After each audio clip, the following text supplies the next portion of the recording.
what Republicans do. They say government can't work. They claim to hate it, all while running for public office to get in government and try to break it so they can prove their point. And we cannot let them prove that point. And once again, the person who made this case so masterfully was Bernie Sanders right here. I think the main political point is that we should not forget that in the House of Representatives today, the Republicans have a 3-vote majority. That's all.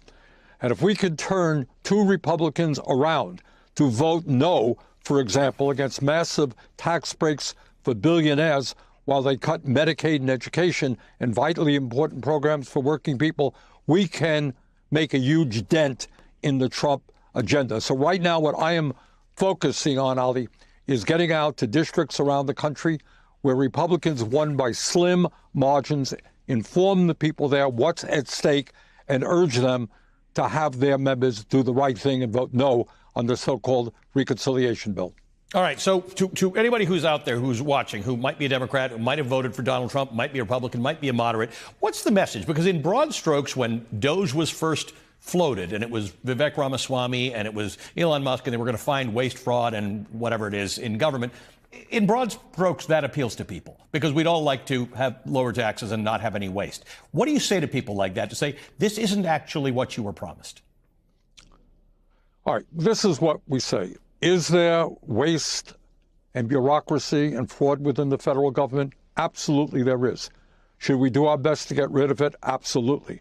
But number one, keep in mind what these guys really want to do when they go after Social Security, when they go after various federal programs. At the end of the day, Ali, not tomorrow, but at the end of the day, what they want to make the case to the American people, the whole government stinks. Social Security, Medicare, Medicaid, all of these programs that help you, they're terrible.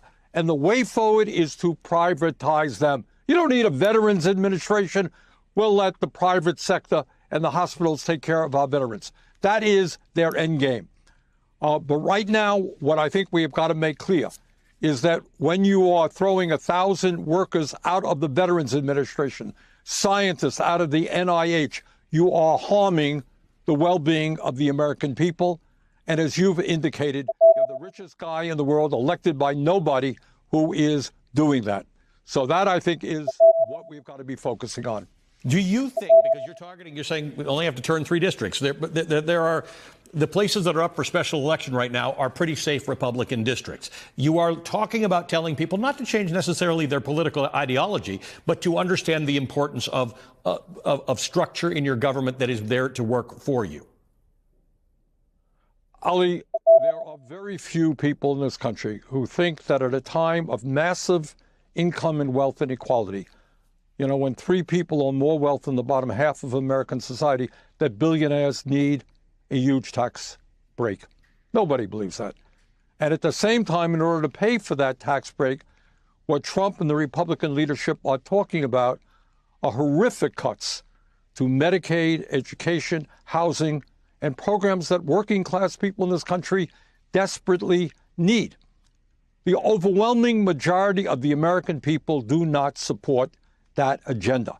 And our job is to educate, to organize, to put a special emphasis on those swing districts and force Republicans to do the right thing and vote no on that proposal. You just mentioned Medicaid. Donald Trump said last night he doesn't support any cuts to Medicaid, and then today he tweets out that he supports the House Republican budget, which actually includes cuts to Medicaid. At what point, what are the things massive cuts? Massive cuts. And so what point do people register, hey, this isn't an abstraction about big government, this is actually about my life? It's a surprising reason people were healthier in the 70s. Chuck and